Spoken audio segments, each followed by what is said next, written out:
केवल थोड़ा सा अहम सामने आ गया, मैं सब जला सकता हूं, समाप्त कर सकता हूं, मैं जला सकता हूं, समाप्त कर सकता हूं। अब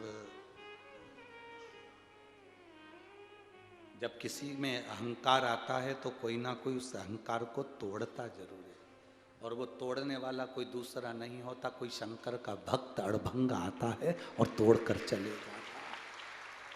कोई शिव का भक्त आएगा अड़भंग तोड़ जाएगा। सूर्य नारायण भगवान को अहंकार आया, मान सरोवर के पास में जब जल एक पत्थर को लगता है तो पत्थर आकृति बड़ी से बड़ी कर लेता है और सूर्य तक वो आकृति चली जाती है, वो खंबा बढ़ते चला जाता है। और सूर्य देवता कह रहे हैं कि मैं जला देता हूं। राजा विक्रमादित्य के पास सूचना पहुंच गई, शंकर की आराधना कर रहा था राजा विक्रमादित्य, शिव की भक्ति कर रहा था राजा विक्रमादित्य। सूचना गई कि सूर्य नारायण भगवान को अहंकार आ गया है और भगवान शंकर ने कहा कि इसके अहम को तुम तोड़ दो, जाओ मानसरोवर पर एक पत्थर से मानसरोवर के जल की लहर टकराती है और वो पत्थर बढ़ता चले जाता है और सूर्य के करीब तक चले जाता है। सूर्य कहते हैं कि मैं सब जला सकता हूं मेरे करीब में आने वाले को। आज विक्रमादित्य गए, पत्थर से लपट गए, पत्थर बढ़ता गया, विक्रमादित्य ऊपर की ओर बढ़ते गए, बढ़ते बढ़ते बढ़ते बढ़ते सूर्य के करीब में पहुंच गए, सूर्य के करीब में पहुंच गए, बिल्कुल नजदीक सूर्य के करीब।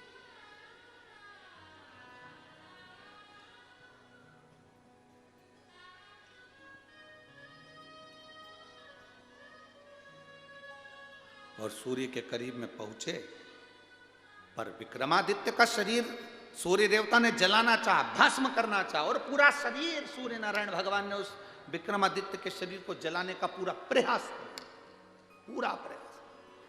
पर विक्रमादित्य भी विक्रमादित्य थे, खंबे को पकड़कर ओम नमः शिवाय, ओम नमः जप रहे हैं, नाम स्मरण कर रहे हैं, श्री शिवाय नमस्तु, श्री शिवाय नमस्तु। विक्रमादित्य नाम स्मरण शिव का कर रहे हैं, सूर्य किरण पर किरण फेंक रहा है, पर विक्रमादित्य का शरीर जल नहीं पाया। आखिरी में भास्कर देव एक बच्चे का रूप रखकर उसके पास में आकर कहते हैं, तुम कौन हो? विक्रमादित्य कहते हैं, मैं शंकर के चरणों का दास हूं, मेरा नाम विक्रमादित्य है। शिव के चरणों का दास, शंकर के चरणों का दास।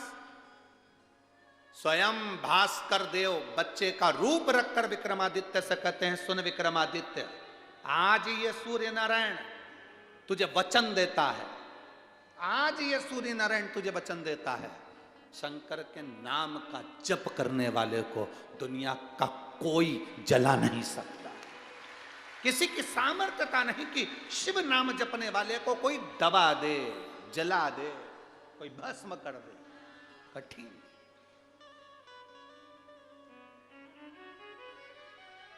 इसीलिए कहते हैं, जो शिव नाम होठों पे अरे चढ़ गया रे, तो समझो ये जीवन सवर गया।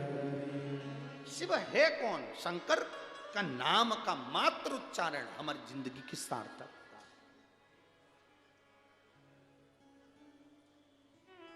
केवल नाम का उच्चारण।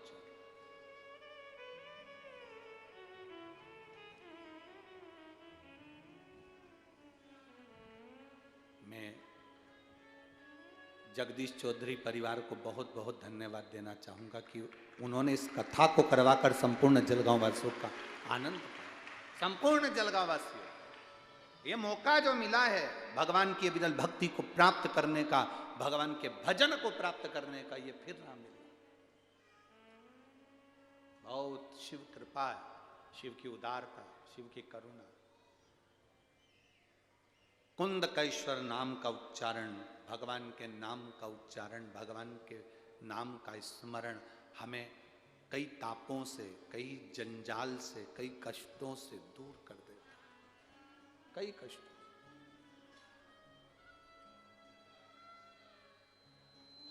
श्री शिवाय नमस्तु, श्री शिवाय नमस्तु, श्री शिवाय नमस्तु,